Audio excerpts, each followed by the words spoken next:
The boy was 12 years old, and he was going to get himself killed. Holt Decker saw it the moment he rode into Redstone, a child standing in the open yard, feet planted, jaw set, pointing a rusted single-shot rifle at two armed deputies twice his size. His hands shook. His eyes didn't.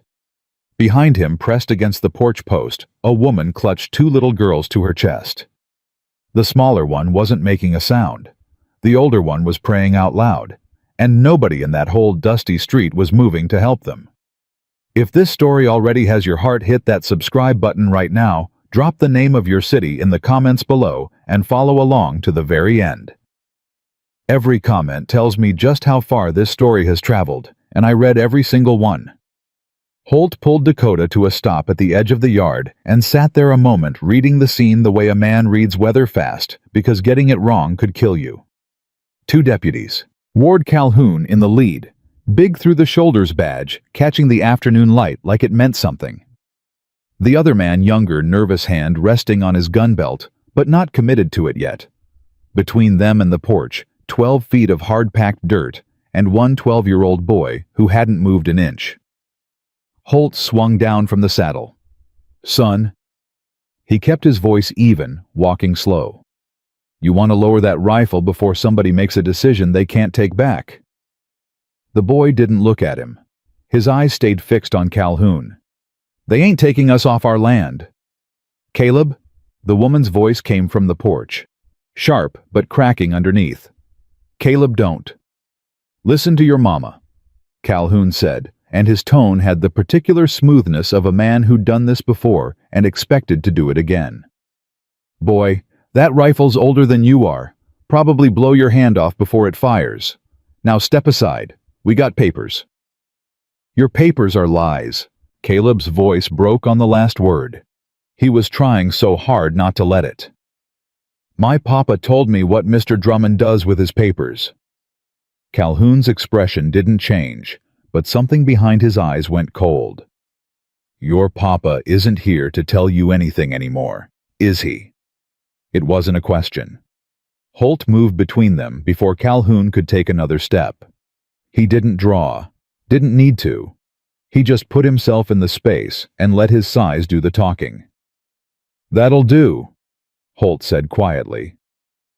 Calhoun stopped, looked him over the way men look at strangers, measuring, calculating. "Who the hell are you?" "Marshal Holt Decker, Circuit Jurisdiction, State of Texas." Holt reached into his duster and pulled out his badge, held it level. "And I'm going to need to see those papers before anything else happens here." The yard went quiet, except for the wind. Calhoun held his ground for 3 full seconds. Then he pulled the folded papers from his coat and held them out without a word. Holt took them. He read slow, making Calhoun wait for it. The papers were official-looking county seal signatures, the right language in the right places. Holt had seen enough forged documents in his career to know what careful fraud looked like dressed up in legitimate clothing. He folded them back and held them out. "I'll be holding on to these. Those are county property. And I'm a state marshal. You want to argue jurisdiction, we can ride to Austin and sort it out. Otherwise..." Holt tucked the papers into his coat. "You and your partner are going to get back on your horses and go tell Silas Drummond that the eviction is under review pending my investigation." Calhoun stared at him. "You don't know what you're stepping into." "I got a fair idea." Holt didn't blink. "Ride out, deputy." The younger man was already backing toward his horse. Calhoun stood another moment, jaw working, doing the math. Then he settled his hat, looked past Holt at the woman on the porch, and smiled the kind of smile that was really a promise. "We'll be back, Mrs. Calloway." "Not today, you won't," Holt said. He stood in the yard and watched them ride out. He didn't move until they cleared the tree line at the edge of the property. Only then did he turn around. The boy still had the rifle up. "You can put that down now," Holt said. Caleb lowered it slowly, like it cost him something. His arms were shaking from holding the weight. He was trying not to show that either. "We didn't need your help," the boy said. "Caleb." The woman stepped off the porch. She was maybe late 30s, hair the color of creek mud, pulled back loose, wearing a dress that had been washed too many times. Her eyes were red-rimmed but dry. She'd already used up her tears somewhere else. "Thank you," she said to Holt, and her voice was careful, not warm, just honest. "I'm Ruth Calloway. This is my son Caleb." "Ma'am," Holt touched his hat brim. "I don't know where my husband's papers are," Ruth said. "James kept them. He knew where everything was. After he—" She stopped. Reset. "Those documents Drummond's men keep bringing. James told me they were forgeries. He found something. Something that proved what Drummond had been doing to the families in this county. He was going to take it to the territorial judge." She looked at the empty road where the deputies had gone.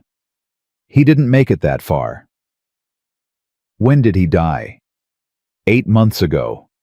She said it flat, the way people say things they've said so many times. The emotion has worn a groove, and the words come out separate from the feeling. "They said it was an accident. Horse threw him. Broke his neck out on the South Road." Her eyes met his. James had been riding that horse for 11 years. Holt absorbed that. And nobody investigated. Sheriff Greer works for Drummond. Everybody in Dry Fork County who carries a badge or a gavel works for Drummond. Except... She looked at his badge, something shifting in her face. "I suppose circuit marshals are a different thing." "Different thing entirely." Holt glanced at the boy who was watching him with the particular suspicion of someone who'd learned the hard way that badges didn't mean safety. "Those papers they keep bringing, how many times have they come?" "This is the 4th. They want me to sign the deed transfer, give up the land." Ruth crossed her arms over her chest. "It's 60 acres, not much to anyone else. But James worked that land since before we were married. He's buried on it." A beat. "I'm not signing." "Good." Holt said it without hesitation. "Don't sign anything until I've looked into this." Ruth studied him. She had the kind of eyes that took inventory. "Why would you do that? You don't know us. You were just riding through." "Still am, but not today." He glanced toward the porch where the 2 girls had stayed. The older one, maybe 9, was watching him with open curiosity. The little one, small enough that she'd barely clear his knee, was pressed against the porch post, holding something in her fist. He couldn't see what it was. "You mind if I water my horse?" Ruth was quiet for a moment. Then she nodded toward the side of the house. "Troughs around back." He was leading Dakota around the corner when he heard quick footsteps behind him. He turned. The older girl. 9 years old, maybe curly brown hair, eyes that missed nothing. "I'm Nora," she announced. "I know. I heard your mama say it." "No, you didn't. She only introduced Caleb." Holt conceded that with a slight nod. Observant. "Mama says I noticed too much. That's not a bad thing to be." He crouched beside the trough, let Dakota drink. "The little one, what's her name?" "Lily." Nora glanced back toward the porch. "She doesn't talk much to strangers, or anybody really. She used to talk more. Before Papa died." She said it the way children sometimes say hard things directly, without softening it, because they haven't yet learned that adults prefer the soft version. "Are you really going to help us?" Holt looked at her. "I'm going to look into what's happening here. That's all I can promise right now." "That's more than anybody else promised." Nora tilted her head. "Are you sad about something?" He went still. "Why would you ask that?" "Your eyes." She shrugged, matter of fact. "They look like Mama's eyes. After. You know. After." He didn't answer that. He didn't have an answer that would have been appropriate for a 9-year-old girl, or honest, or both at the same time. "You should come inside," Nora said. "Mama'll feed you. She always feeds people even when we don't have enough. Papa said that was one of her best things." He followed her back around to the porch. Ruth was at the door, and she looked at her daughter with the exhausted affection of a woman who'd given up trying to manage her. "She talk your ear off?" Ruth asked. "Only the one," Holt said. Ruth almost smiled. It didn't make it all the way, but it started. Inside the house was clean and worn. Holt sat at the table while Ruth moved around the kitchen with the quiet efficiency of a woman who'd been feeding people on short rations long enough that it had become automatic. Caleb sat across from him, not eating, not talking, watching. "You're going to leave," Caleb said eventually. "Eventually, yes.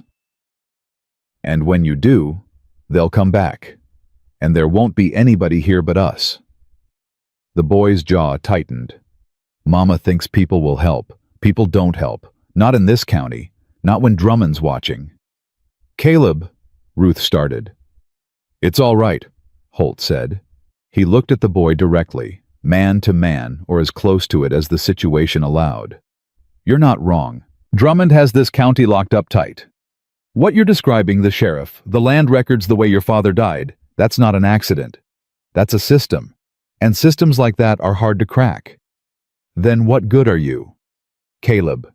Ruth's voice landed sharp. "It's a fair question," Holt said.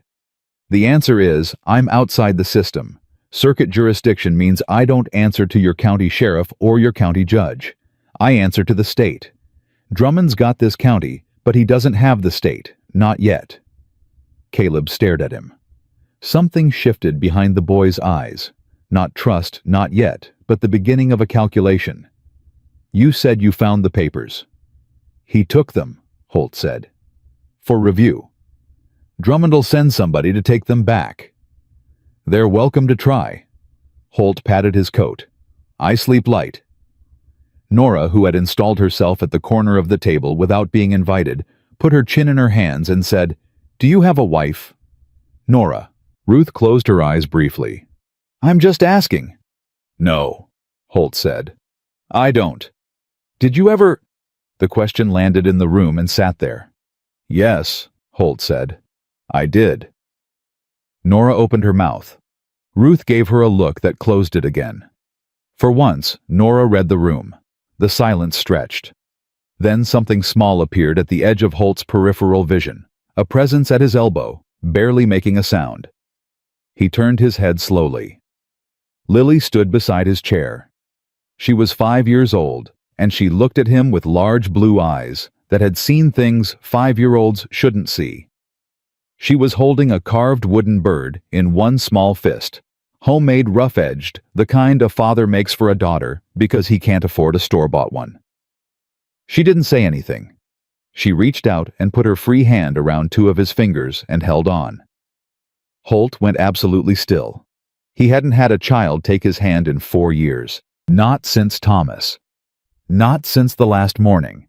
The one he didn't know was the last morning when his boy had grabbed his hand walking from the house to the barn and swung on it the way children do. Like that hand was the most reliable thing in the whole uncertain world. "Lily, honey." Ruth's voice was soft. "Come here." But Lily didn't move. She just held his fingers and looked at him with those blue eyes, and waited the way children wait when they've already made up their mind and are just giving the world a moment to catch up. Holt didn't pull away. He looked up at Ruth. She was watching him with an expression he couldn't quite name, something between wariness and ache, like a woman who'd been left alone long enough that kindness looked suspicious. "She doesn't—" Ruth started. "I know." He looked down at Lily. "It's all right." They ate. Ruth served what she had: beans, cornbread, a little bit of salt pork that she'd made stretch 3 ways. Holt ate without comment and meant it. Caleb ate slowly, watching. Nora talked enough for everyone. Lily ate with one hand because the other one was still loosely holding 2 of Holt's fingers, and nobody said anything more about it. After supper, Ruth told the children to get ready for bed. Caleb went without argument, which surprised Holt until he realized the boy was going because he wanted to think, not because he'd given in. Nora hugged her mother so hard it looked like she was trying to hold something together.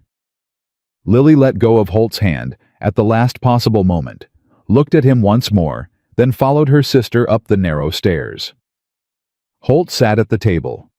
Ruth poured 2 cups of coffee, real coffee, which Holt suspected she'd been saving, and sat down across from him.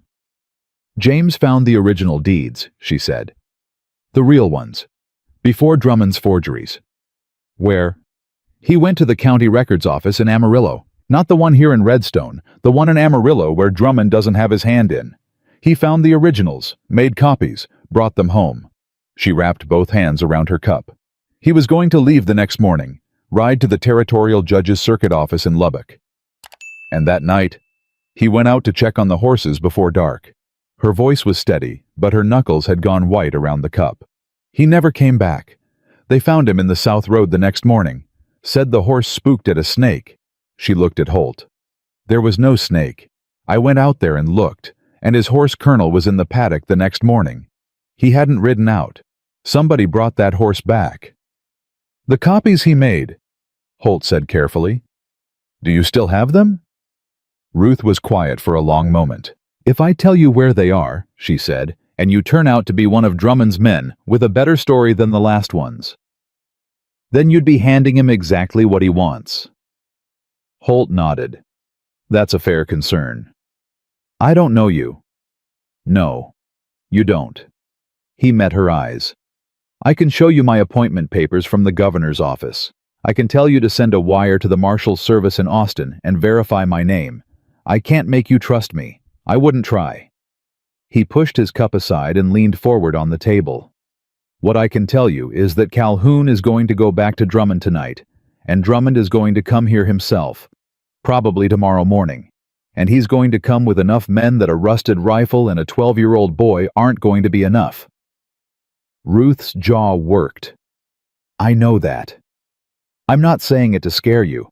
I'm saying it because you need to decide before morning whether you want help or you want to handle this alone, and I need to know which one it is so I can make my own plans. She looked at him for a long time. He let her look. My husband trusted people, she said finally. He believed that if you showed a man evidence, if you laid out the truth in front of him clear as daylight, he'd do right. He believed that. She swallowed. He's buried on the south side of this property under a cottonwood tree. He's 36 years old, and doing right got him killed. Yes, Holt said. It did. She blinked. She'd expected something reassurance, probably. A softening. He hadn't given her one. But those copies he made, Holt continued, are also the reason Drummond hasn't been able to close this out. If those documents didn't exist, he'd have already taken this property by force. He needs you to sign, because the forgeries won't hold up if the originals surface. He needs to control the evidence. Holt paused. Which means, as long as you have those copies, you have something. You're not powerless. Ruth stared at the table. At the grain of the wood, the ring from a coffee cup her dead husband had probably set there on some ordinary morning that didn't know it was ordinary. He hid them, she said, after he brought them home. He said it was better if he was the only one who knew where they were. Safer for me. Safer for the children. She pressed her lips together. I didn't know where until 3 weeks after he died. I found them when I was... She stopped, when I was going through his things. Where are they now? Ruth looked at him. Then she stood up, crossed to the fireplace, and pressed a particular stone in the hearth. A small space opened in the mortar, just big enough for a hand. She reached in and pulled out a folded oilcloth packet tied with cord. She held it out across the table. Holt didn't take it immediately. He looked at her face at what it cost her to hold that out to a stranger. Then he reached across and took it gently. Inside 11 pages. Original deed to the Callaway property recorded in Amarillo, dated 1871. 6 other deeds properties belonging to 6 other families in Dry Fork County, each showing Drummond's subsequent forgeries in the margin notes James Callaway had added. And at the bottom, a single handwritten page in James Callaway's cramped, careful hand, names, dates, amounts, transactions. A record of 8 months of investigation. Holt read it twice. The second time, slowly. Your husband, he said when he finished, was a careful man. He was. Ruth's voice was barely above steady. He was the most careful man I ever knew. He planned everything twice and did it once. He said that was how you built something that lasted. She looked at the oilcloth in Holt's hands. He planned this. He knew the risk. He did it anyway because... She spread her hands, because there were 6 other families. 6 families losing everything, and he couldn't just look at that and walk away. Holt folded the papers back and tied the cord. He held the packet. "I'll need to keep these," he said. "Not for me, for the state marshal's office. This goes to Austin. This ends Drummond permanently. His forgeries, his land fraud, what happened to your husband, all of it. And if something happens to you before you get to Austin, then you'll need a plan of your own." He met her eyes. "Do you have somewhere you could take the children? Somewhere outside this county?" "My sister lives in Abilene."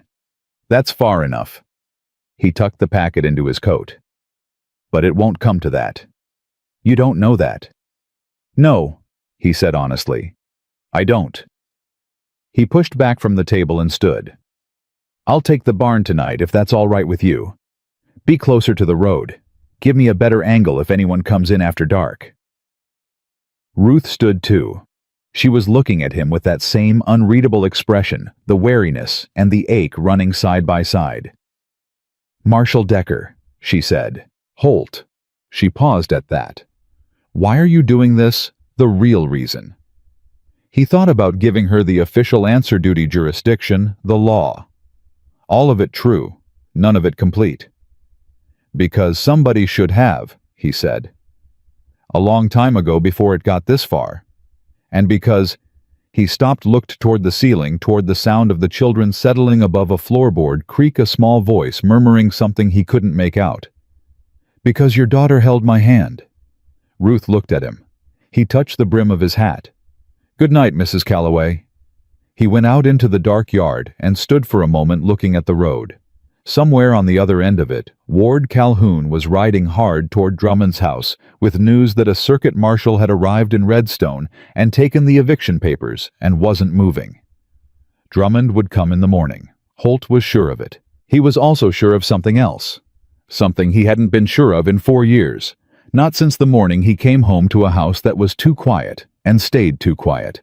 He was where he was supposed to be. He didn't know what that meant yet.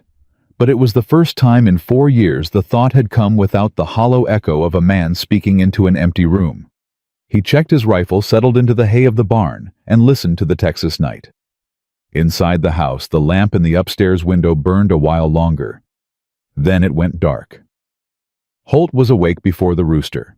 He'd slept in 20-minute stretches, the way a man sleeps when he's listening for trouble, never fully under, never fully out. The barn smelled like hay and horse and old wood, and sometime around 3 in the morning, a barn cat had settled against his leg like it had always been there. He'd let it stay. He was at the well washing his face when he heard the front door open. Ruth came across the yard carrying 2 cups of coffee. Her hair still loose, wearing a coat over her dress against the early chill. She held 1 cup out without ceremony, and he took it. They stood in silence for a moment, drinking. The sky was the deep purple gray of pre-dawn, and somewhere east of the property, a meadowlark had started up early, impatient with the dark. "You sleep?" Ruth asked. "Enough." Liar. He almost smiled at that. Almost. "You..." "No." She wrapped both hands around her cup. "I kept thinking about what you said. That Drummond would come himself today." "He will." "How do you know?" "Because Calhoun went back last night and told him a circuit marshal arrived and took the papers. And men like Drummond, they don't send deputies when they feel threatened. They come themselves. Makes them feel back in control." He looked at her over the rim of his cup. "He's going to try to talk first. Offer you something. That's how he operates, from what your husband's note said. He always tries the legal route before the other route." "James called it the velvet glove," Ruth said quietly. "The threat's always there underneath, but first he smiles and extends his hand. Your husband knew him well. Too well." She was quiet a moment. "James kept a journal." wrote down every conversation, every meeting, every time Drummond or one of his men said something that felt wrong. Dates, names, exact words. She looked at him sideways. I didn't put it in the oilcloth. I wasn't sure I could trust you with all of it at once. Holt turned to look at her fully. Where is it? Hidden somewhere you won't find it without me. She met his eyes. I'm not being difficult. She stopped. Started again. James trusted too fast. It was one of his best things, and it got him killed. I'd rather be slower about it. That's wise, Holt said. No argument, no persuasion. Just that. Ruth looked at him like she'd expected to have to fight for it. When she didn't have to, something in her posture shifted, not relaxing exactly, but reorganizing, like a woman who'd been braced for a blow that didn't come. He left it with Reverend Lowe, she said. At the church. Augustus Lowe. He's been here 20 years. Drummond's tried 3 times to run him out and couldn't manage it. She paused. Reverend Lowe was the one who told me to get word out of the county if I ever could. Told me to write to the Marshal's service in Austin. Holt went still. Did you? 6 weeks ago, I sent a letter with a cattle drover who was passing through. She looked at him. I didn't know if anyone would come. Someone came, Holt said. The meadowlark went quiet. In the silence that followed, Holt heard a floorboard creak in the house, then quick footsteps. Then the front door banged open and Nora appeared on the porch in her nightgown, hair going in every direction. Caleb says there are riders on the south road, she called out. Holt set his cup down on the fence post and moved. He had Ruth behind him and the children inside before the riders cleared the tree line.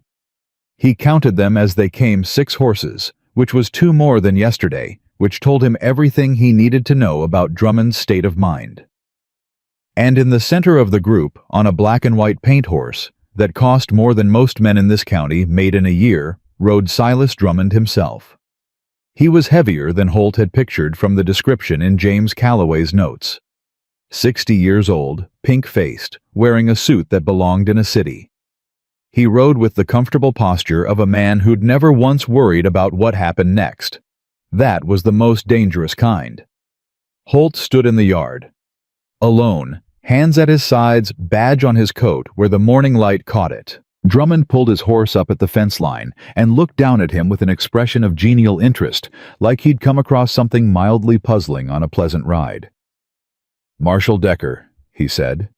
His voice was rich, measured, a voice that had spent 60 years convincing people. Silas Drummond, I'm so glad we have the chance to meet. Mr. Drummond? I hope you've had a chance to rest. These circuit rides are brutal, I understand. Long miles, hard beds. He smiled. I wonder if we might speak privately. I have some concerns about the situation here that I think man to man we could clear up quickly. We can speak here, Holt said. Whatever you've got to say, you can say it. A flicker behind Drummond's eyes. The smile held. Of course. I understand you've taken possession of some legal documents belonging to my office. I'd like to resolve that misunderstanding. It's not a misunderstanding. I took them under state martial authority pending investigation. Investigation? Drummond tilted his head. Of what exactly? Land fraud, forgery, the suspicious death of James Calloway. The 6 men behind Drummond shifted. The smile on Drummond's face stayed where it was, but it stopped reaching his eyes entirely. Those are very serious accusations, Marshal, against a man of established standing in this community. His voice had cooled by a few degrees, still smooth, but with something underneath it now. I'd hate to see a respected officer of the state embarrass himself on the basis of some grieving widows. Don't. Holt's voice came out quiet and flat. Don't finish that sentence. Drummond stopped. I've read James Calloway's notes, Holt said. All of them. I've read the original deeds from the Amarillo Records Office. I know what you've been doing in this county for the past 4 years, so I'd suggest you pick your next words with some care. The yard was absolutely still. Then the front door of the house opened, and Caleb stepped out onto the porch. He wasn't carrying the rifle this time. He stood with his arms at his sides, jaw set, and looked at Drummond with an expression that was pure James Calloway, steady, clear-eyed, not backing down. Drummond looked at the boy for a long moment. Then he looked back at Holt. "I see," he said. "I hope you do," Holt said, "because here's what's going to happen. You and your men are going to leave this property. I'm going to ride to Reverend Lowe's church this morning and collect the rest of the evidence. And then I'm going to send everything I have to the state marshal's office in Austin." He paused. "You've had this county locked up tight for a long time, Mr. Drummond. But you don't have the state." Drummond was quiet. He looked at the house at Caleb on the porch at the window, where Holt noticed without showing it, two small faces were watching from behind the curtain. Nora and Lily pressed side by side against the glass.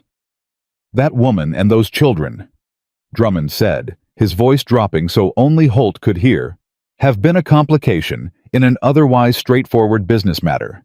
I'd prefer a resolution that doesn't become unpleasant for anyone." He let that sit for exactly one beat. "I'm prepared to offer Mrs. Calloway a generous settlement, enough to relocate comfortably, enough to give those children a good start somewhere else." "They don't want your money," Holt said. "Everyone wants money, Marshal."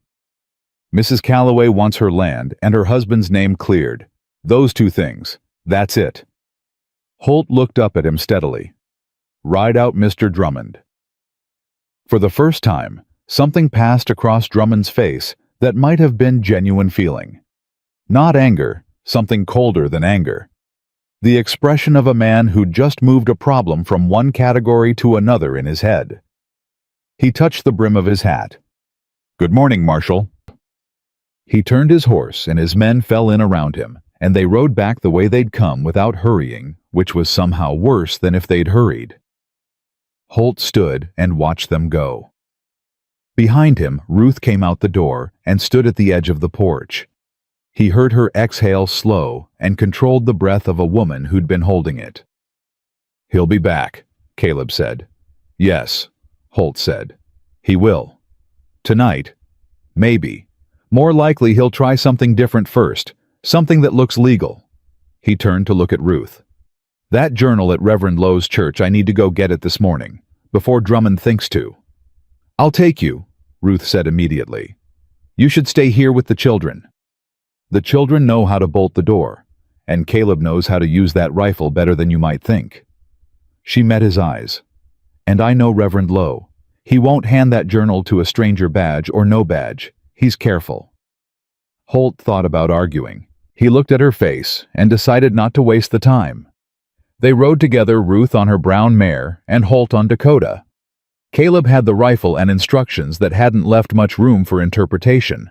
Bolt the door, don't open it for anyone, and if men came before they got back, Caleb was to take his sisters out the back window and run to Eleanor Bass's hotel on the north end of town.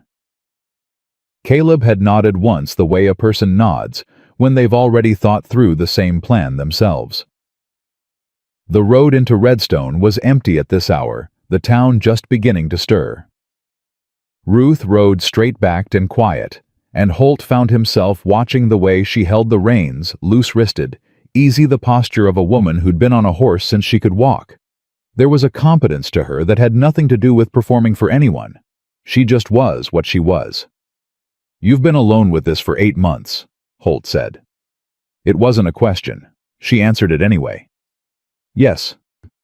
"And nobody in this town tried to help?" "Eleanor Bass brought food for the first 2 weeks. Ruth's voice was level. "Reverend Lowe came when he could. One of the neighboring ranchers, Ed Ferris, he rode over twice to check on us. But Drummond got to him, threatened his mortgage." She paused. "People aren't cowards. They're just scared. And scared people have their own families to think about." "You're not scared?" She looked at him sideways. "I'm terrified every single morning. I wake up before the children and I stand in the kitchen for 10 minutes just holding myself together. Then I make breakfast." She turned back to the road. "Being scared doesn't mean you stop moving. It just means you move scared." Holt recognized that. He recognized it the way you recognize something you haven't looked at directly in a long time. Reverend Augustus Lowe was a tall man, built lean with close-cropped white hair and hands that had done hard physical work long enough to show it. He met them at the church door before they'd even dismounted, which meant he'd been watching from the window, which meant he was as careful as Ruth had said. He looked at Holt's badge. He looked at Ruth's face. He seemed to conduct an entire conversation with her through some silent language that Holt wasn't privy to. "Come inside," he said. The journal was in a hollow space beneath the third pew from the front behind a loose board. It was a standard ledger book, the kind used for accounts, but every page was covered in James Calloway's careful handwriting. Holt sat in the pew and read while Ruth spoke quietly with Reverend Lowe near the door. What he read made his jaw tight. James Calloway hadn't just documented Drummond's land fraud. He'd documented everything payments made to Sheriff Greer, to the county judge, to 3 members of the town council. He'd documented the death of a rancher named Howard Pickett 2 years ago, ruled accidental, that shared too many details with his own death. He'd documented conversations, dates, the names of 6 families who'd lost land they'd owned for decades. And at the very back of the journal on the last page, James had written something that wasn't documentation. It was a letter, addressed to Ruth. Holt closed the journal without reading the letter. That wasn't his. He walked to where Ruth was standing and held the journal out to her. "Last page," he said quietly. "He left you something." She looked at the journal. Her hand came up slowly and took it. She opened to the back page and stood there reading, and Holt moved away, went to stand by the window and look out at the empty street and give her whatever privacy a church could offer. He heard her breath catch once, then silence. Then the careful sound of someone pulling themselves back together. Reverend Lowe appeared at Holt's elbow. He was quiet for a moment, watching the street with him. "James Calloway was one of the finest men I've known," the Reverend said. "He had a gift for seeing clearly, seeing what was true and what was pretending to be true. It's a gift that cost him." "It may also be what saves his family," Holt said. "That's what he was counting on." Reverend Lowe looked at him. "What he didn't count on was someone like you walking in." He paused. "I prayed for it, but faith and certainty aren't always the same thing. I'm just doing my job. Son, I have seen a great many men do their jobs in this county. None of them stopped to read a dead man's journal and hand his wife his private letter before they read it themselves." The Reverend's eyes were steady. "You're doing something more than your job." Holt didn't have an answer for that either. Ruth was beside him a moment later. She'd folded the letter and pressed it into the journal. Her eyes were red, but her voice when she spoke was clear. "He knew," she said. "He wrote this 6 days before he died. He said he knew something might happen. He said he hid everything, so that if it did, I'd still have a way to fight." She pressed the journal against her chest. "He said to trust the right person when they came." "He sounds like he was a man worth trusting," Holt said. "He was the best person I ever knew." She looked at him. "I'm not comparing. I'm just telling you who he was, so you understand what was taken." "I understand." They rode back to the ranch in the late morning light, and halfway there, Ruth said without preamble, "Drummond's going to move fast now. He knows you've been to Lowe's church." "How would he know?" "Because he has people watching. He always has people watching." She looked at the tree line. "There's someone he pays, I don't know who. But whenever I've done anything, ridden to town, spoken to anyone he knows within hours. James figured that out too late." Holt filed that away and thought about it the rest of the ride. When they came back through the gate, Lily was sitting on the porch step waiting. The moment she saw them, she stood up and came across the yard at a dead run, her little legs moving as fast as they could carry her, the wooden bird clutched in one hand. She ran straight to Holt's horse and stopped, looking up at him with those blue eyes, waiting for him to dismount. He swung down. Lily took his hand. Not 2 fingers this time.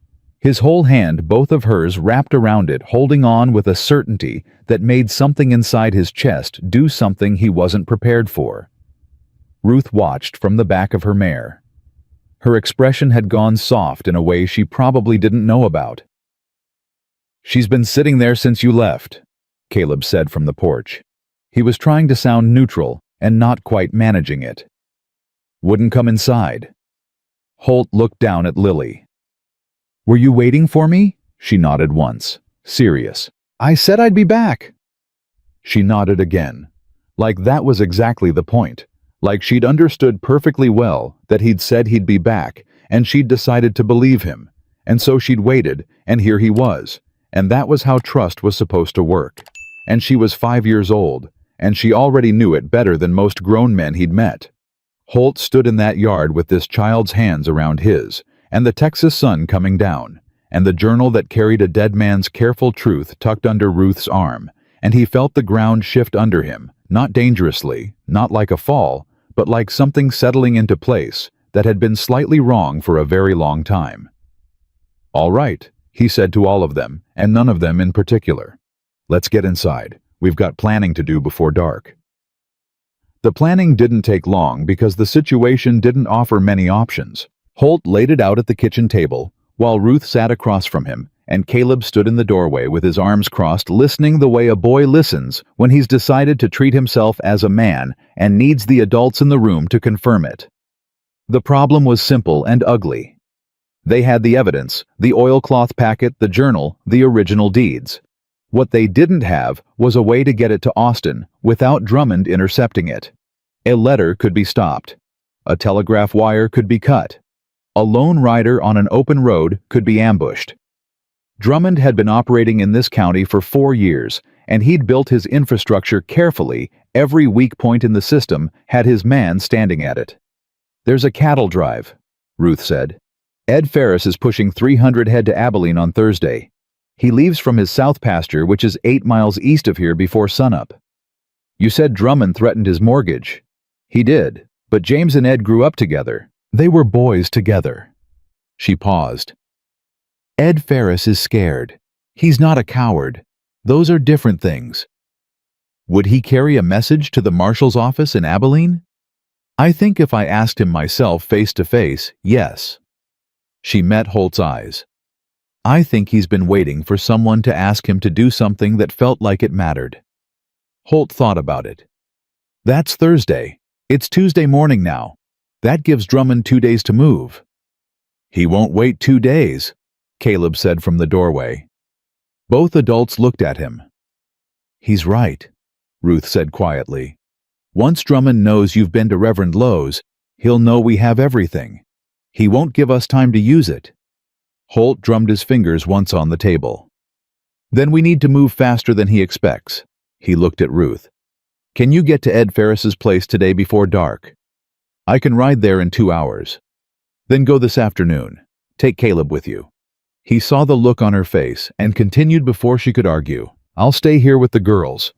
You need Caleb with you in case Drummond's men are watching the road. 2 people are harder to stop quietly than 1. Ruth looked at her son. Caleb looked back at her with an expression that said he'd already decided he was going. "All right," she said. She didn't like it. Holt could see that clearly, but she was a woman who could separate what she felt from what made sense, and that was a rare thing. They ate a quick dinner, and Ruth packed the oilcloth packet and the journal into her saddlebag, wrapped in an old feed sack to keep them dry. Before she mounted up, she stood in the yard with Holt and spoke low enough that the children couldn't hear. "If Drummond's men come while we're gone, I'll handle it.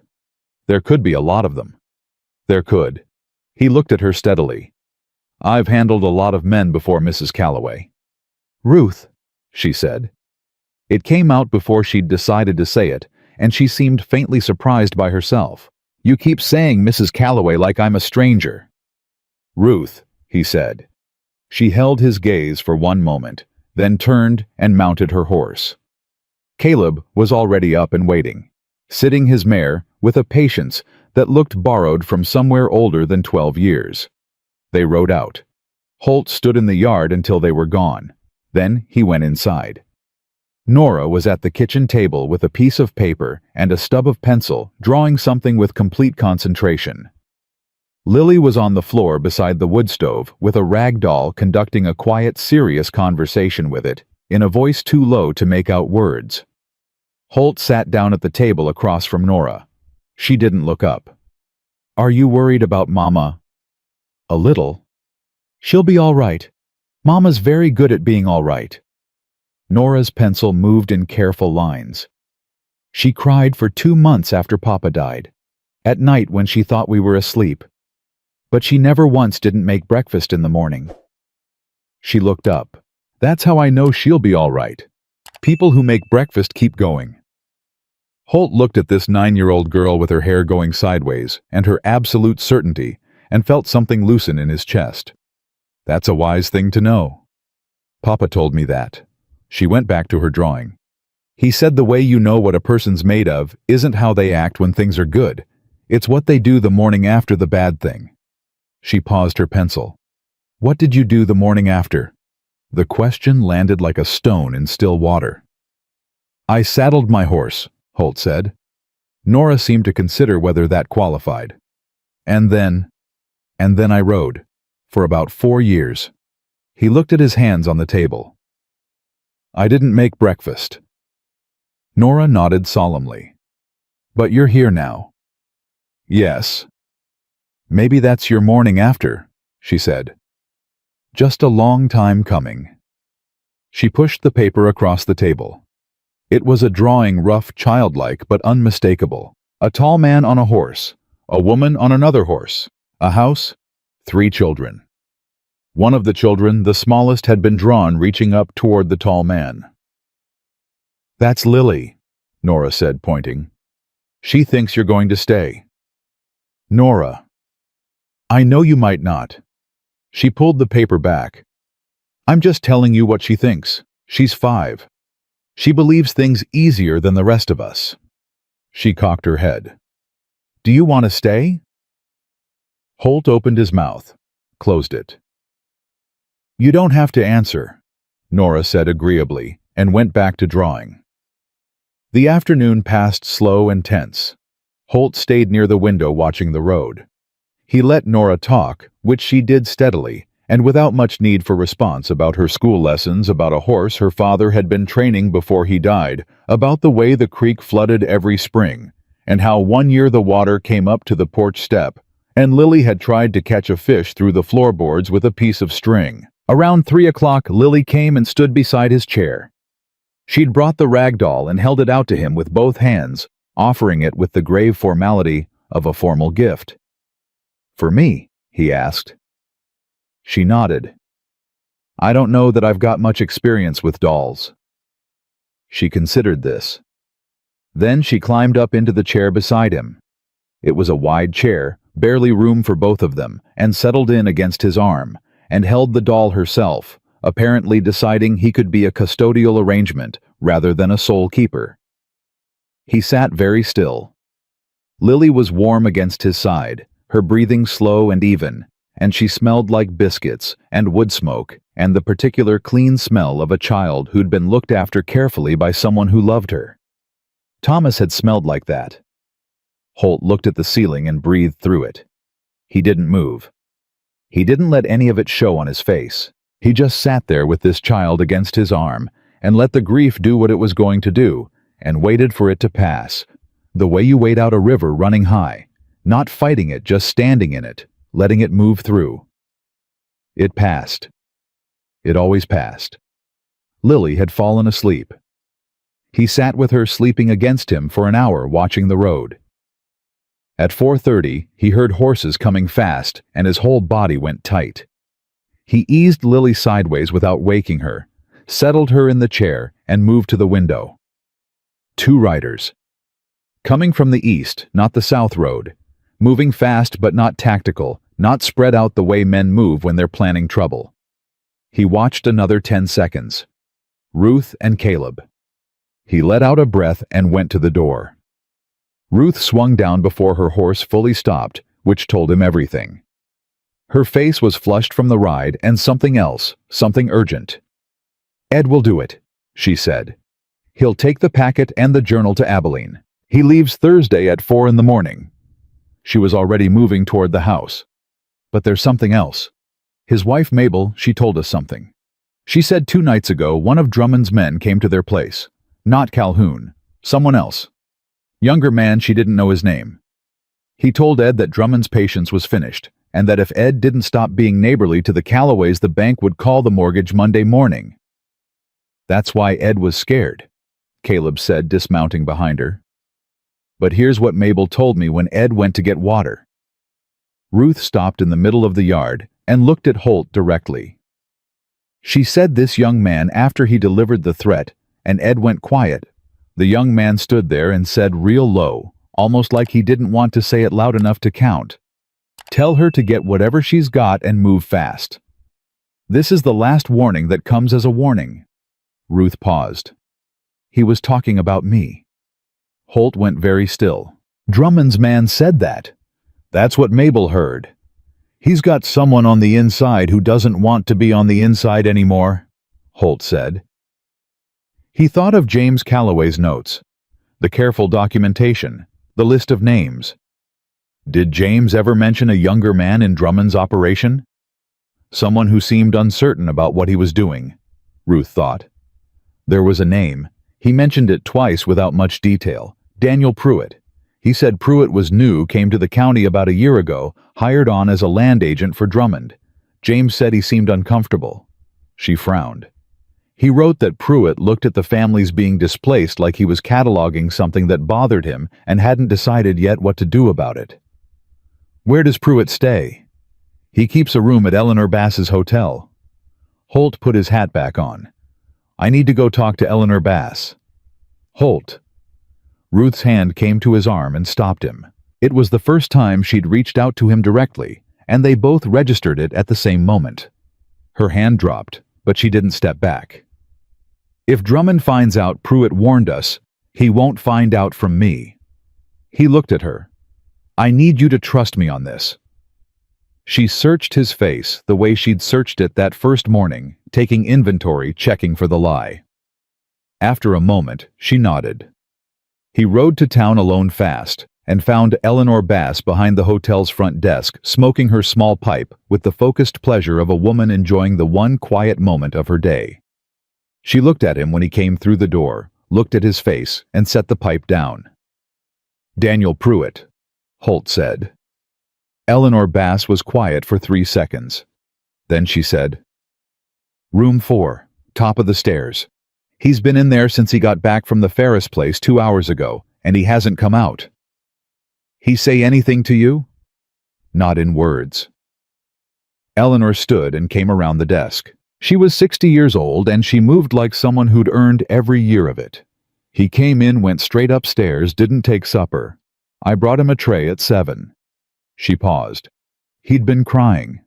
A grown man, sitting on the edge of that bed with his face in his hands. She met Holt's eyes. I didn't say anything. I put the tray down and came back out.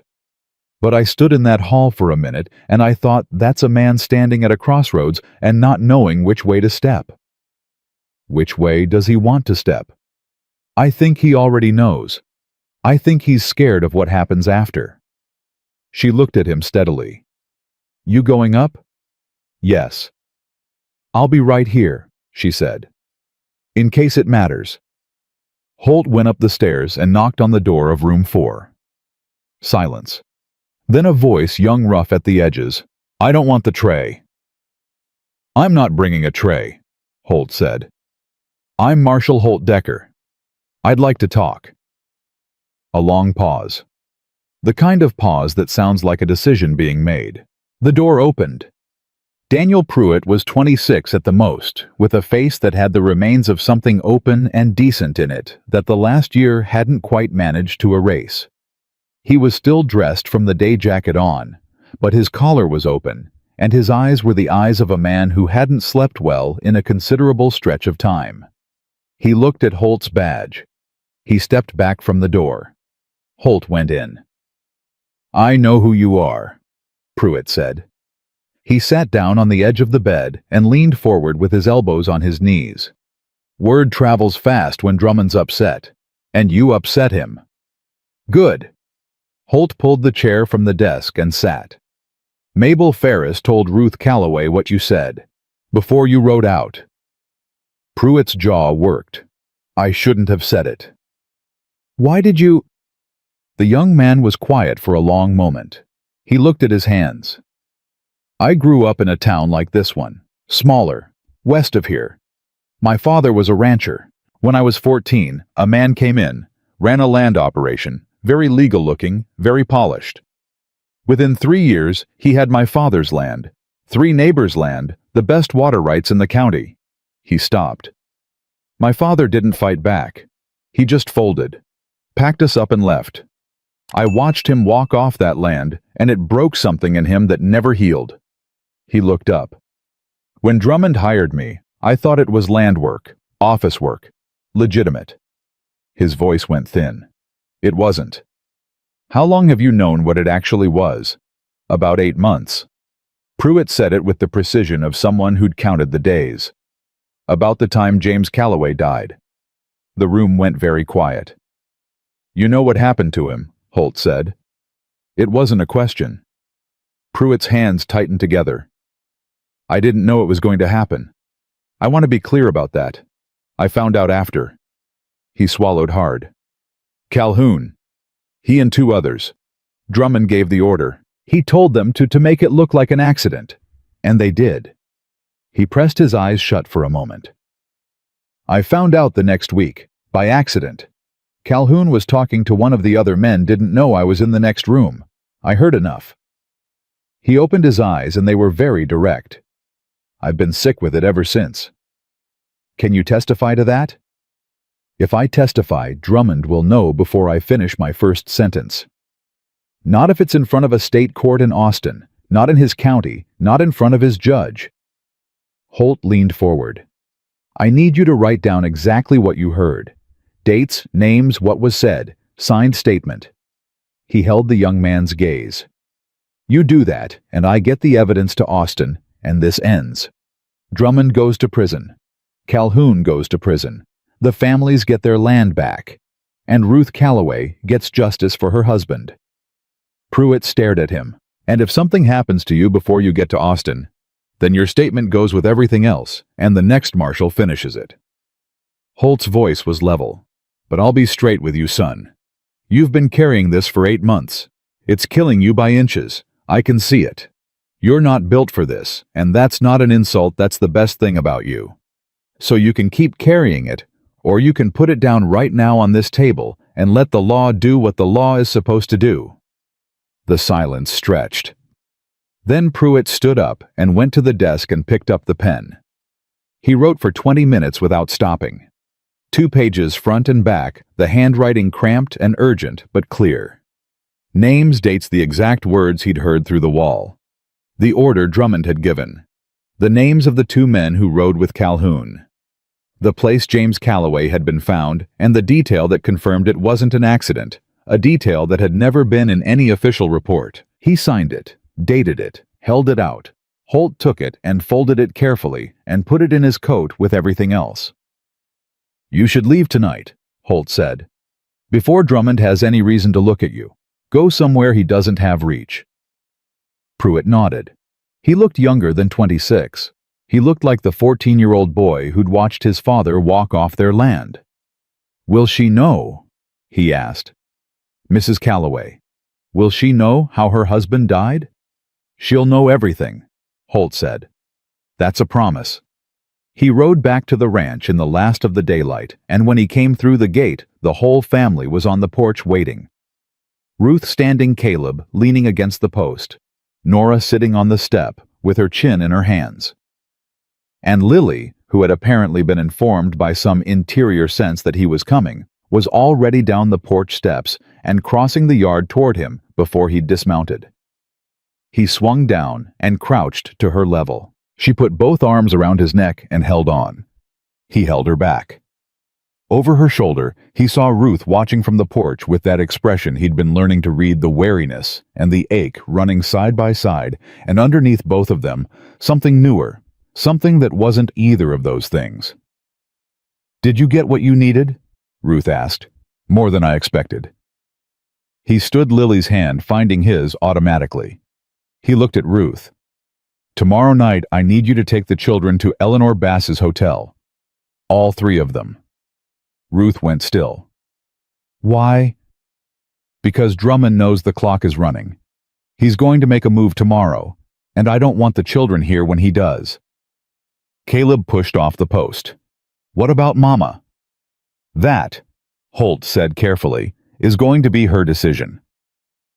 Ruth looked at him for a long moment. The sun was going down behind her, turning everything amber and gold, and she stood there in it, with her chin up and her eyes clear, and she looked exactly like a woman who had been fighting alone for so long that she'd forgotten she didn't have to. "Tell me what you're planning," she said. So he did. The plan was simple, the way a knife is simple: one edge, one purpose, no room for error. Ruth would take the children to Eleanor Bass's hotel before sunrise. Not through the main road where Drummond's watchers would see them, but through the creek bed on the eastern side of the property where the cottonwoods grew thick enough to cover movement. Eleanor had a back room that didn't face the street, and Eleanor Bass had been keeping secrets about people she cared about since before most of Redstone was built. Holt would stay at the ranch. He would be visible. He would be alone. And he would wait for Drummond to come, because Drummond was going to come whether they planned for it or not. The only question was whether the Calloway family was in the house when it happened. Ruth listened to all of it without interrupting. When he finished, she was quiet for a moment. "You're using yourself as bait," she said. "I'm using myself as a marshal, doing his lawful duty on private property." That's a careful way of saying the same thing. Maybe. He looked at her. Drummond won't move against a circuit marshal openly. It would bring the kind of attention he can't manage. What he'll try to do is discredit me, claim I've overstepped my jurisdiction, that the evidence was obtained improperly, that I've been manipulated by a grieving widow. He paused. "So I need him to come here in front of witnesses and show his hand. Make a move that's unambiguous.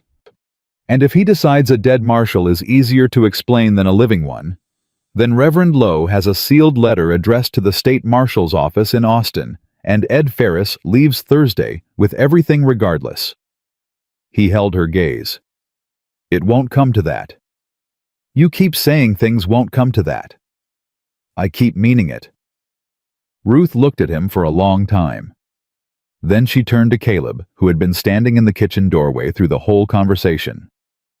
"Go get your sisters ready for bed," she said. "We've got an early morning." Caleb looked at Holt. It was the look of a boy measuring a man against some internal standard, checking whether the number still came out right. Whatever he found, he nodded once and went. Ruth sat down at the table. She put her hands flat on the wood and looked at them. He wrote in his letter, James did, that he wasn't afraid of Drummond. He said what he was afraid of was that he'd fail and leave us with nothing. She pressed her lips together. He said the land wasn't the point. The land was just land. The point was that the children would grow up knowing their father didn't look away when looking away was easy. She looked up at Holt.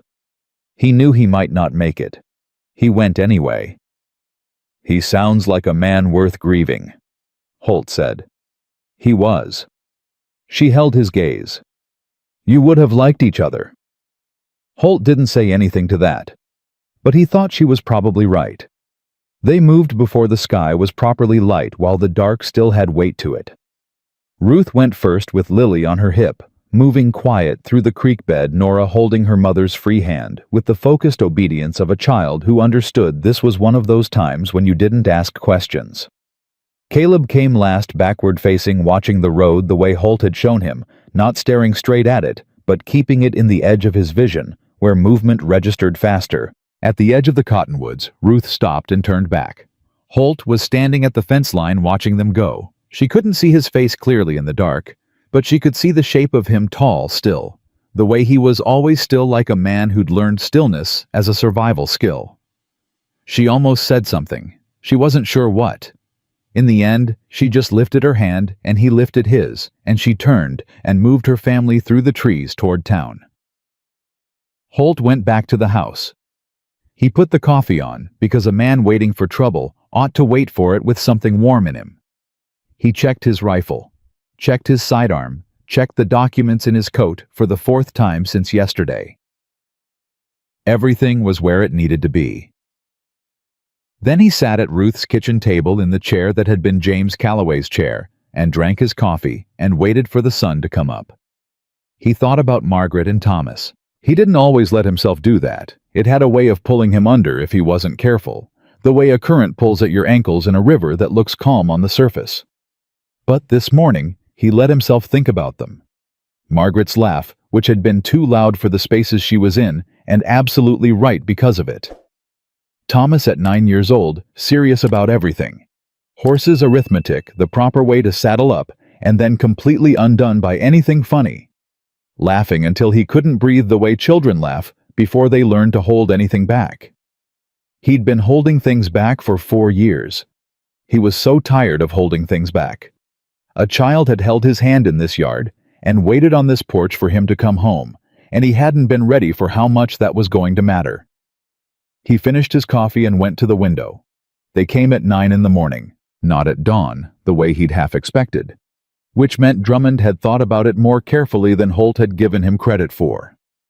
Coming at 9 was a statement unhurried, deliberate, the posture of a man who didn't feel the need to rush because he believed the outcome was already settled. 8 riders this time. Drummond in the center on his paint horse, Calhoun to his left. 2 men Holt didn't recognize on the outside flanks, positioned to cover the sides of the property. The other 4 came in a loose group behind, not tactical, but there were enough of them that tactically didn't matter. And riding just behind Drummond's right shoulder, not looking at anyone directly, was a man Holt recognized from yesterday's count but hadn't placed. Heavy-set, 50 years old, wearing a coat with a county seal pin on the lapel. County judge. Drummond had brought his judge. Holt stepped out onto the porch. Marshal Decker. Drummond's voice was pleasant. I'm glad you're still here. I was concerned you might have felt the need to move on. I said I'd be here, Holt said. Yes, you did. Drummond gestured to the man at his right shoulder. I don't believe you've met Judge Alton Reeves. He's been good enough to join us this morning to clarify some of the jurisdictional questions you raised yesterday. Judge Reeves didn't look good-humored about being good enough for anything. He looked like a man who'd been woken early and promised this would be simple. Marshal, he said. His voice had the flat authority of a man accustomed to rooms where his word was final. I've reviewed the documents you confiscated from my deputies, and I'm satisfied they were properly executed under county law. I'm ordering their return and asking you to stand down your investigation on the grounds of jurisdictional overreach. County judge doesn't have authority over a state circuit marshal, Holt said. He kept his voice conversational. You know that, Judge. You've got a law degree somewhere that told you that. Reeves's face tightened. The state marshal's authority requires demonstrable cause. I've got demonstrable cause. Holt reached into his coat and held up the folded oilcloth packet where Drummond could see it. Original deeds from the Amarillo Records Office. James Calloway's personal documentation of 8 transactions, and a signed witness statement describing how James Calloway was killed, who gave the order, and who carried it out. He paused. That enough cause for you, Judge? The silence that came down over the yard was the kind that had texture to it. Drummond's pleasant expression didn't move, but something behind it moved. Holt saw it, a recalculation happening behind the eyes of a man who'd believed he'd controlled every variable. Those documents, Drummond said carefully, were obtained through trespass and manipulation of a distraught woman who is not in a sound state to, I obtained them through a sworn statement voluntarily provided. Holt's voice stayed even. And the witness statement came from one of your own employees, which means you've got a problem that goes deeper than me. Calhoun moved. Not toward his gun, not yet, but a shift in his weight, the kind that precedes a decision. Holt watched him without looking directly at him. He'd learned that in the war, you saw a man's intention before his body caught up with it if you watched right. Ward? Drummond said it quietly. Calhoun stopped. This doesn't have to be difficult, Drummond said. He was speaking to Holt, but his eyes had changed, the velvet glove tone still in his voice, but the glove slipping just barely at the edges. "You're one man. You've got documents that could be challenged testimony from a disgruntled employee that any decent lawyer dismantles in an hour. What you don't have is the support of a single person in this county who will stand up in court and corroborate any of it." "Is that right?" Holt said. "You're a circuit marshal. You've been here 2 days. You don't know these people. You don't know this town, and when you ride out, which you will, because that's what circuit marshals do, everything goes back to the way it was." Drummond's voice had dropped just for Holt. Almost reasonable. Almost kind. "Let this go. Take your horse and your badge and go find some other county's problems. The widow gets a fair settlement. The children are provided for. Nobody else gets hurt." "Nobody else?" Holt said. "That's right." "Meaning some people already did?" Drummond didn't answer that. "James Calloway," Holt said. 36 years old. 3 children. Killed because he found the truth and was going to tell it. He kept his eyes on Drummond. Howard Pickett before him.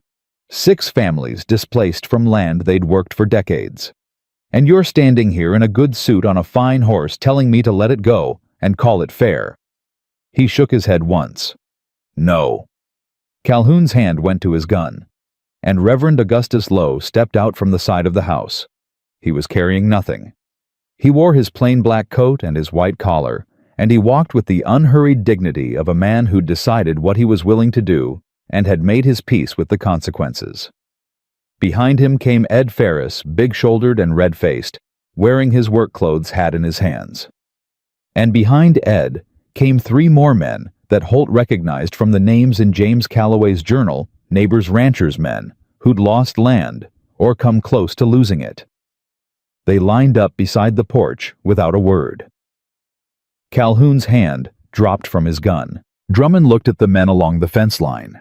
He looked at Reverend Lowe, who looked back at him with the calm of a man who'd been waiting 20 years for this particular morning. "You've been watching this county a long time, Reverend," Drummond said. "I have," Lowe said. "Long enough to know every family you've taken from. Long enough to have written their names down." He reached into his coat and produced a folded paper. "Affidavits, 6 families, signed and witnessed, documenting what was taken from them and how." He held it toward Holt without looking away from Drummond. "I've been waiting for the right person to hand these to." Holt took the paper and put it in his coat. Drummond was very still. The judge beside him had gone pale. The 4 men in the back were looking at each other with the expressions of people who were rapidly recalculating what they'd signed on for. "This is not over," Drummond said. His voice had finally lost the smoothness. Underneath it was something harder and uglier, the actual thing that had been running this county for 4 years. "You think a handful of dirt farmers and a circuit marshal are enough to—" "Ward Calhoun," Holt said. "I am placing you under arrest for the murder of James Calloway. Throw your gun belt on the ground." The yard stopped. Calhoun stared at him.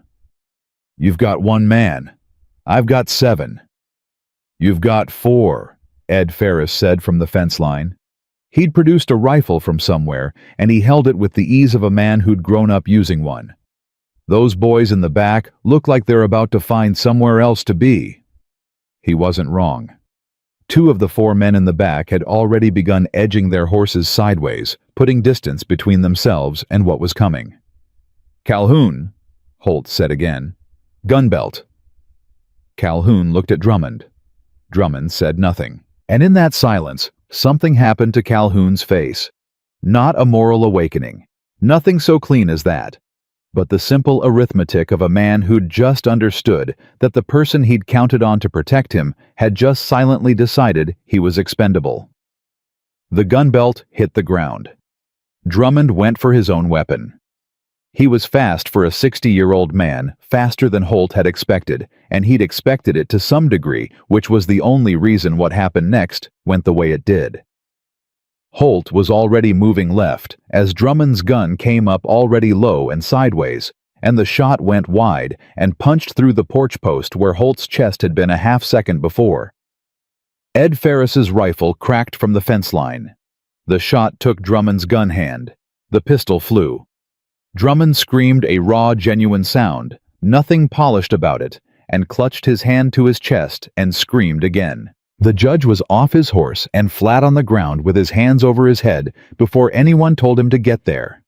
The remaining men threw down their weapons with a speed that suggested they'd been waiting for an opportunity to do exactly that. Holt walked across the yard and stood over Drummond, who had slid from his horse and was sitting in the dirt of James Calloway's yard, cradling his ruined hand. His fine suit covered in dust, the velvet long gone, and nothing underneath it but a small and frightened old man. "Silas Drummond," Holt said. "You're under arrest for land fraud forgery and conspiracy to commit murder. You have the right to a trial, which is more than you gave James Calloway." Drummond looked up at him. His face was gray with pain and something else, the specific devastation of a man who'd believed for so long that he was untouchable that the moment of being touched hadn't fully registered yet. "You have nothing," he said. It came out thin. "I have everything," Holt said. "I have the deeds, the journal, the witness statement, and 6 signed affidavits. I have a county judge who is currently face down in the dirt, calculating how fast he can cooperate with a state investigation." He glanced at Judge Reeves, who was already sitting up and looking at Drummond with the expression of a man rapidly revising his loyalties. "I have Reverend Lowe and Ed Ferris and 3 of your former neighbors as witnesses to what just happened in this yard." He crouched to Drummond's level just for a moment. "And I have a letter written by a man you had killed describing exactly what you were and what you planned to do in his own hand, signed and dated the day before he died." Drummond said nothing. "James Calloway beat you," Holt said quietly. "He did it before he died, and he just needed someone to finish carrying it." He stood and turned to Reverend Lowe. "I need someone to ride to the telegraph office and send a wire to the state marshal's office in Austin. Full report request for backup and transport." "I'll go," Lowe said immediately. "And somebody get some rope for Calhoun." Ed Ferris was already moving. Holt stood in the middle of the yard while the business of it happened around him. Calhoun bound and sat against the fence post, the judge producing identification and beginning to talk very rapidly about his cooperation. Drummond having his hand wrapped in someone's bandana, the 2 men who'd backed away at the fence line being collected by Ed Ferris's neighbors, who had apparently been waiting in the trees for exactly this outcome. It took about 40 minutes for everything to be settled into a provisional order. By the time it was Holt's hands had stopped their faint trembling, they always did that afterward in his experience. During the thing itself, he was steady, and after. When the body caught up with what had happened, the hands remembered first. He was standing at the fence when he heard it. Quick footsteps coming up the road from the direction of town. Light footsteps, more than one person moving fast. He turned. Ruth came through the gate first, slightly ahead of the children, her eyes sweeping the yard. The men at the fence. Drummond on the ground. Calhoun trussed up. Holt standing, and then she stopped. She read all of it in about 3 seconds, the way a woman reads a room when she's been dreading what she might find in it. She pressed one hand flat against her sternum just for a moment, like she was checking that her heart was still where she'd left it. Caleb came in behind her, took in the scene, and his face did something complicated.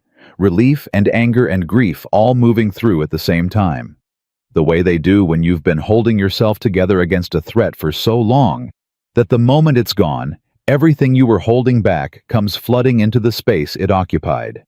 Nora was beside him, wide-eyed, completely silent for once in her life. And Lily came through the gate last running, making straight for Holt, the way she always did. No hesitation, no calculation, just the absolute certainty of a 5-year-old who had decided he was hers and saw no reason to revisit the question. He went down on one knee and caught her. She put her arms around his neck and her face against his collar, and he held her there, this small, warm, certain thing, and looked over her shoulder at Ruth, who was walking toward him now, not running, but moving with purpose. She stopped a few feet away. Her eyes were bright. She looked at him, and then at her daughter in his arms, and then back at him. "You're all right," she said. It came out half statement, half something else. I'm all right. I heard the shot from the road. Her voice was steady, but her hands weren't. She pressed them together in front of her. I told the children to stay back and I ran and I... She stopped, looked at the sky for a moment, looked back at him.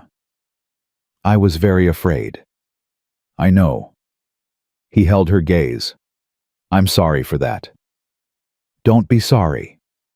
She shook her head. Just... She reached out and put her hand briefly against his arm the way she'd done the day before there, and then gone. Just be all right.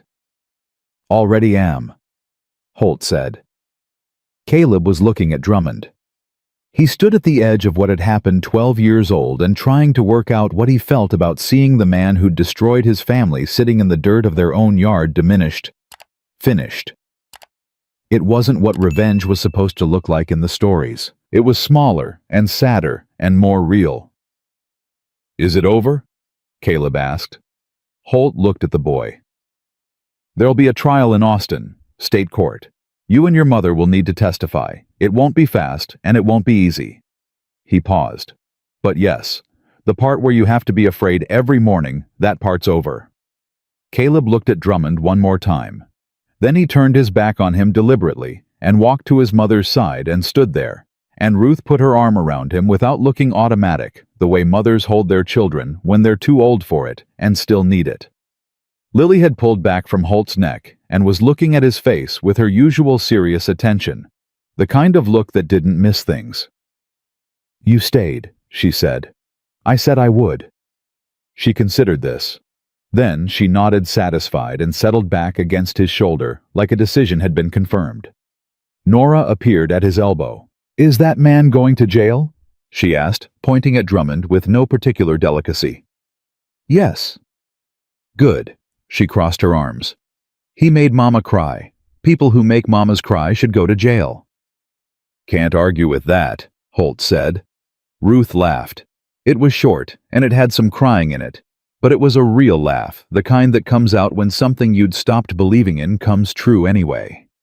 She pressed her hand over her mouth for a moment, then lowered it, and she was smiling. Actually smiling all the way this time, not the almost smile from 2 days ago. It changed her face. Holt looked at it, and then looked at something else before she caught him looking. Ed Ferris came over and put out his hand to Ruth. It's done, Ruthie, he said. James did it. It just took a little while to land. Ruth took his hand in both of hers. Thank you, Ed. Mabel, too. James was my oldest friend. Ed's voice was rough. I should have... He stopped. I should have done more sooner. I'm sorry for that. You did it when it counted, Ruth said. That's what matters. Holt stood and looked at the property. The land Drummond had tried to take. The 60 acres James Calloway had worked and built and died to protect. The cottonwood on the south side, under which a man who'd believed in doing the right thing was buried at 36 years old. He thought about what Reverend Lowe had said in the church, that James Calloway had a gift for seeing what was true, and that gift had cost him. It had cost him everything. And it had saved everything else. Lily's hand found his, the way it always did. He closed his fingers around hers and stood in the morning sun on the Calloway property, waiting for whatever came next. The state marshals arrived from Austin 4 days later, 2 of them riding hard with a transport wagon and paperwork that had the weight of the governor's office behind it. Drummond and Calhoun were loaded into the wagon without ceremony. Judge Reeves had already written a 12-page cooperative statement and was making arrangements to resign his position before someone made the arrangements for him. Holt stood at the gate and watched the wagon roll out of Redstone. He'd done this before, seen the end of a thing the moment when the machinery of justice finally caught up with what everyone already knew was true. It never felt the way people expected it to feel. It was quieter, smaller, more like the last note of a long song than anything triumphant. Behind him, he heard the front door of the house open and footsteps cross the porch. Ruth came and stood beside him at the fence. She didn't say anything for a moment. They watched the wagon until it rounded the bend and the sound of it faded. It doesn't feel finished, she said. No. He looked at the empty road. It doesn't. It won't for a while. When does it start to? He thought about that honestly. When you wake up one morning, and the first thing you think about isn't the thing that was taken. When you think about something else, first breakfast or the horses or what needs doing that day. He paused. It happened slowly. Then it's happened. Ruth wrapped her arms around herself, not from cold. The morning was already warm, but the way a person holds themselves when they're trying to stay in one piece. He should be here, she said. James, he did all of this. He should be here to see it. He is in a way, Holt said. He meant it plainly, without decoration. Every piece of paper in that wagon has his handwriting on it. His name's going to be in the trial record. The families who get their land back, they'll know who found the truth first. He looked at her. That's not nothing. No. She pressed her lips together. It's not nothing. They stood a moment longer. Then Ruth straightened her shoulders in the way she always did when she'd finished feeling something and was ready to move again. And she said, Nora wants to make pancakes. She's been asking since yesterday, and I keep putting her off. Pancakes sound like a reasonable thing, Holt said. They're going to be terrible. She's 9 and she has very strong opinions about how much sugar is appropriate, and she's wrong about all of them. I've eaten worse. Ruth looked at him sideways, and the almost smile came, and this time it made it all the way.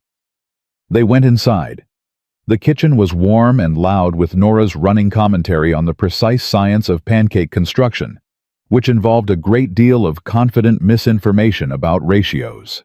Lily was on her stool at the counter, watching with the focused attention she brought to everything, occasionally handing Nora implements with the gravity of a surgical assistant. Caleb was at the table with a cup of coffee that was mostly milk, trying to look like he drank coffee all the time. Holt sat down across from Caleb. The boy looked up at him. The men from Austin, Caleb said. They said the trial will be in 3 months. About that. We have to go to Austin.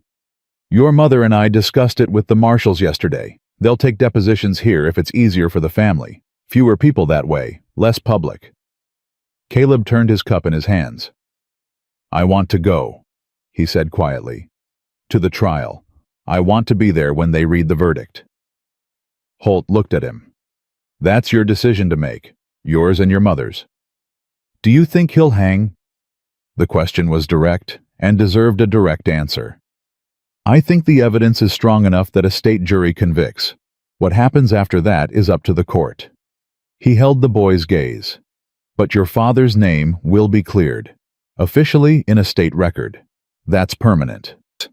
Caleb absorbed that. He was quiet for a moment, looking at his cup. Then he said without looking up, Are you leaving? The kitchen went slightly quieter. Nora kept stirring, but her eyes cut sideways. Lily turned on her stool and looked at Holt with those blue eyes that waited for things with absolute patience. Ruth had her back to the table, standing at the stove, and she didn't turn around. But her stirring hand stopped. Holt had been asking himself the same question for 3 days. He'd been a circuit marshal for 4 years, moving not staying, because moving was easier than the alternative. He had a bedroll and a horse and a badge and not much else.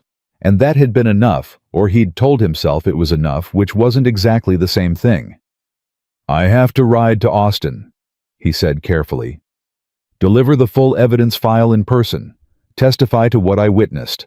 He paused. That'll take a few weeks.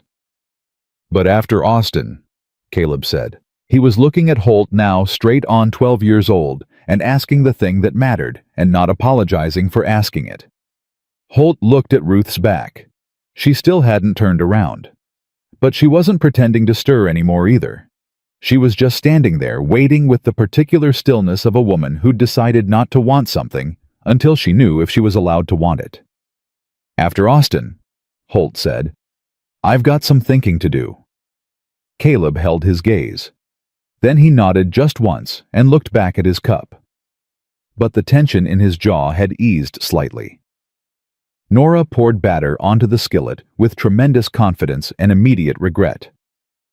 They're going to be great, she announced over the sound of something going wrong. Don't look at them yet. Lily climbed down from her stool and came to Holt's side, and put her hand in his, and leaned against his arm, and closed her eyes. Just that. Just the absolute ease of a child who had decided where she belonged. Ruth finally turned around. She looked at Lily. She looked at Holt. She said very quietly, so only he could hear it under Nora's ongoing pancake commentary. "The thinking you need to do, you can do some of it here, if you want. There's no shortage of room." Holt looked at her. "Ruth, I'm not asking for anything," she said quickly.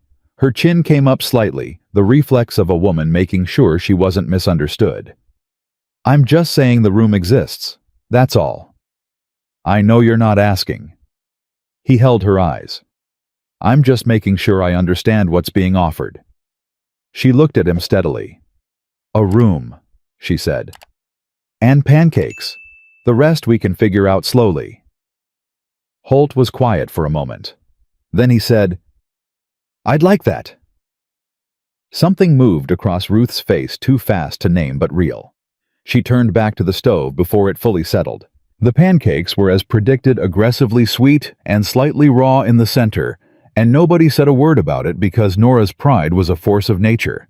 They ate them with syrup and discussed the horses and the fence line that needed repair on the east pasture, and whether the creek flooding this spring was going to be worse than last year.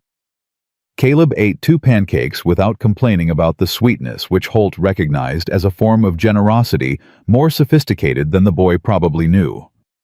Lily ate half a pancake very slowly, picked off all the brown edges, and then fell asleep sitting up with her head against Holt's arm, the wooden bird still in her hand.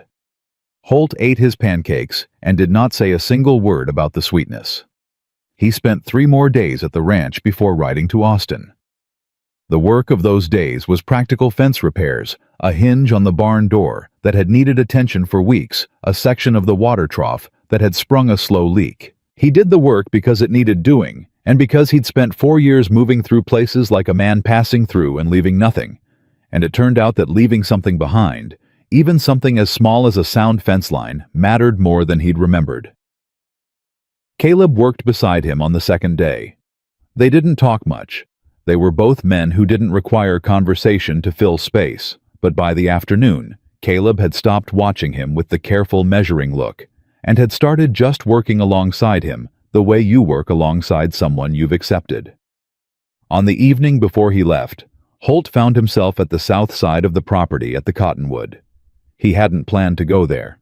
He just ended up there the way you end up at certain places when you're not directing your feet consciously. The marker was simple.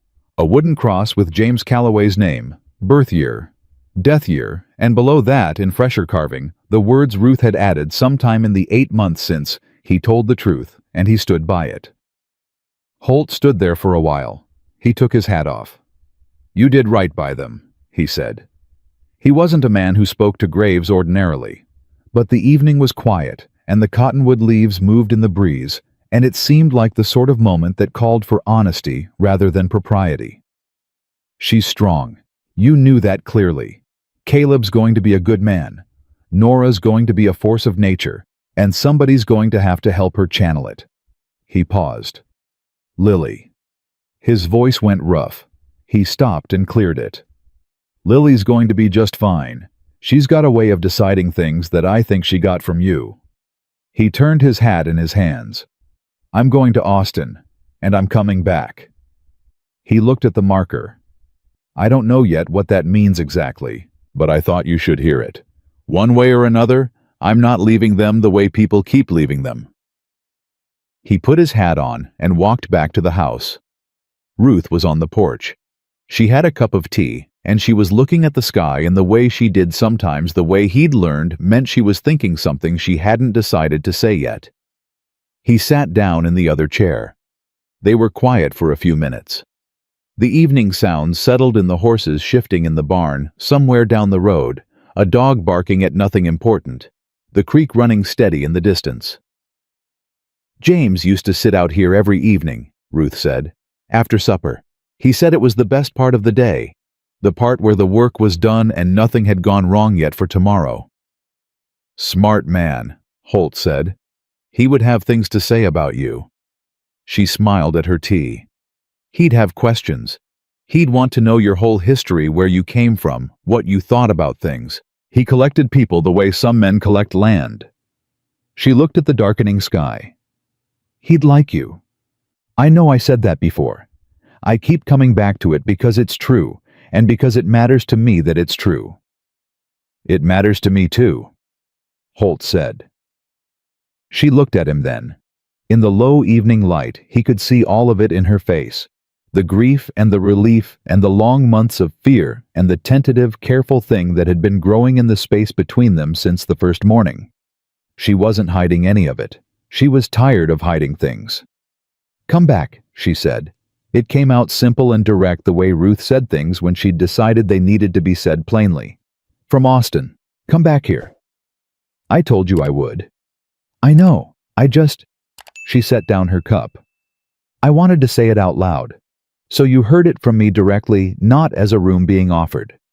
Come back. We want you here. I want you here. Holt looked at her, at this woman who had stood alone in the cold dark of a Texas morning and held herself together and made breakfast and kept going for 8 months for her children without help, without anyone beside her. Who had held out her husband's documents to a stranger and made herself trust him, when trust had already cost her everything once before. Ruth, he said. You don't have to say anything back, she said quickly. I'm not asking you to, Ruth. He said it again, quieter, and she stopped. I'll be back inside 3 weeks, and when I come back, I'm coming back to stay. He held her gaze. If that's what you want. She looked at him for a long moment. Then she said, That's what I want. They sat there in the quiet evening until the stars came out. Then Ruth went inside to get the children to bed, and Holt sat a while longer on the porch of a house that wasn't his yet, on land that James Calloway had worked and loved and died for, listening to the Texas night and feeling for the first time in 4 years like he was sitting somewhere he was supposed to be. He left before sunrise. Ruth walked him to the gate, arms wrapped around herself against the early chill, and didn't drag it out. That was her way.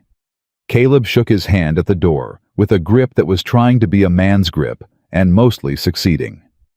3 weeks, the boy said. 3 weeks, Holt confirmed. Nora had appeared in the doorway in her nightgown, and delivered a comprehensive farewell speech that covered safe riding, proper food, the importance of sleep, and her personal views on Austin, which she'd never visited but had opinions about. Holt received all of it gravely, and Lily stood at his knee and looked up at him in the gray pre-dawn, her wooden bird in one hand, and put the other hand out flat between them, not grabbing, not holding on, just offering. An open hand. He took it gently for a moment. Then he crouched down to her level. I'll be back, he said. You know that. She nodded. She did know that.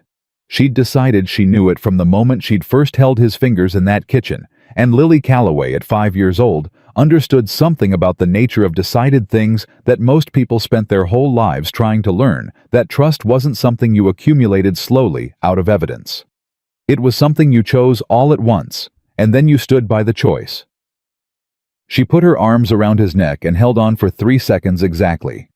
Then she let go and stepped back and folded her hands in front of her, composed, finished. He rode out through the gate. He didn't look back because if he had, he wouldn't have left, and there was work to be done in Austin that needed finishing before the rest of it could begin.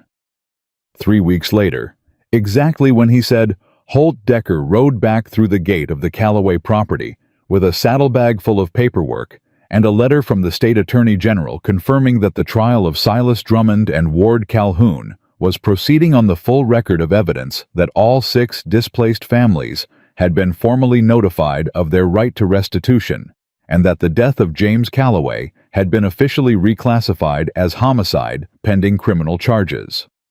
He also had folded in his front coat pocket a letter of resignation from the Circuit Marshal's service, signed and dated the morning he left Austin, effective at the end of the month.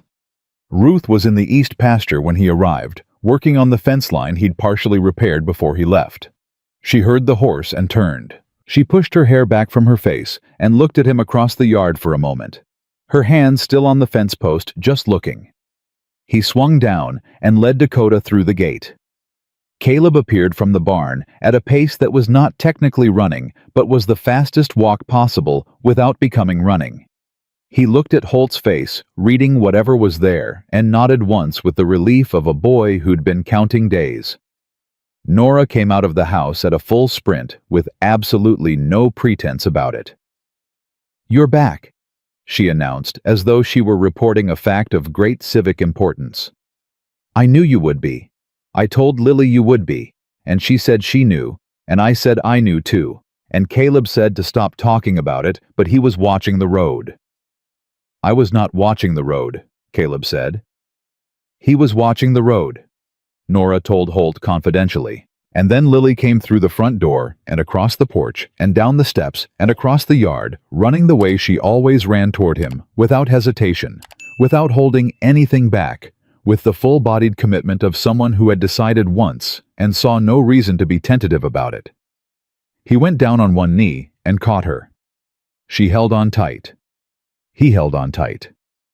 When he stood up, she stayed in his arms, her head against his shoulder. The wooden bird pressed between them, and he walked the last yards toward Ruth, with this child settled against him, like she'd always been there and intended to stay. Ruth stopped a few feet away. She looked at Lily. She looked at Holt. There were things in her eyes that she wasn't going to say yet. They were both people who moved carefully toward the things that mattered, but they were there visible, and neither of them looked away. "How was Austin?" she asked. "Done," he said. "All of it. Everything James built it held up." He reached into his coat and held out the Attorney General's letter. She read it. He watched her read it. When she got to the part about James's death being reclassified, her jaw worked for a moment, and her eyes got very bright, and she looked up at the cottonwood on the south side of the property, toward the grave, and she pressed her lips together and breathed through it. "He won," she said. "He won." Holt confirmed. She folded the letter carefully and held it against her chest, the same way she'd held James's letter in the church. Then she looked at Holt and she said very quietly, so only he could hear it, "What else is in that coat pocket?" He looked at her. Then he reached in and pulled out the resignation letter and held it between them. She read the heading. Read the date. Looked up at him. "Effective end of month," she said. "I'll need something to do after that. There's 60 acres here that need a second set of hands." Her voice was steady, but her eyes weren't. "And 3 children who are a full-time occupation on their own. Sounds like a lot of work." "It is," she said. "It's the most work I know of." She looked at him. "You sure?" "Ruth." He said her name the way he'd learned to say it directly, meaning it. "I've been sure since the morning Lily held my hand." She looked at her daughter in his arms, and then she did something she hadn't done since before James died. She let someone see all of it. No inventory, no wariness, no careful management of what she was allowing to show. Just the real thing, full and unguarded, the face of a woman who had fought hard and lost much and was still standing, and who was against all the odds she'd calculated not done. "Welcome home, Holt," she said. Caleb stood to the side with his arms crossed, watching, trying to hold his face in order. He managed it for almost 5 full seconds. Then he turned around and walked briskly toward the barn on some invented errand, and neither Holt nor Ruth mentioned the brief, unmistakable brightness in his eyes before he went. Nora had no such reservations. "I think this means you're staying forever," she said cheerfully. "I'm going to make pancakes." "Please don't," Caleb called from inside the barn. "Nobody asked you." Nora called back, already heading for the door. Lily lifted her head from Holt's shoulder and looked at the house, then at Ruth, then at Holt, with the expression of a child completing a calculation she'd started weeks ago and finding that the answer had come out exactly as expected. Then she settled back against his shoulder, tucked the wooden bird under her chin, and closed her eyes with the pure and total peace of someone who had trusted the right thing and been proven right. On the south side of the property, under the cottonwood, James Calloway's marker stood in the morning sun. He told the truth, and he stood by it. 60 acres of Texas ground stretched out around it, the land he'd worked, the land he'd protected, the land that would grow the children he'd loved. The land that was still there, because one man had decided the truth was worth the cost and had written it all down so carefully that even death couldn't stop it from finally doing what truth is supposed to do. Holt Decker stood in the yard of that land with a child in his arms and a woman beside him, and 2 more children making noise somewhere behind him. And he was home, not because of any place or any paper, but because he had shown up when it mattered, stayed when it cost something, and chosen with his whole heart to be here. That was the whole of it. That was everything. And it was enough.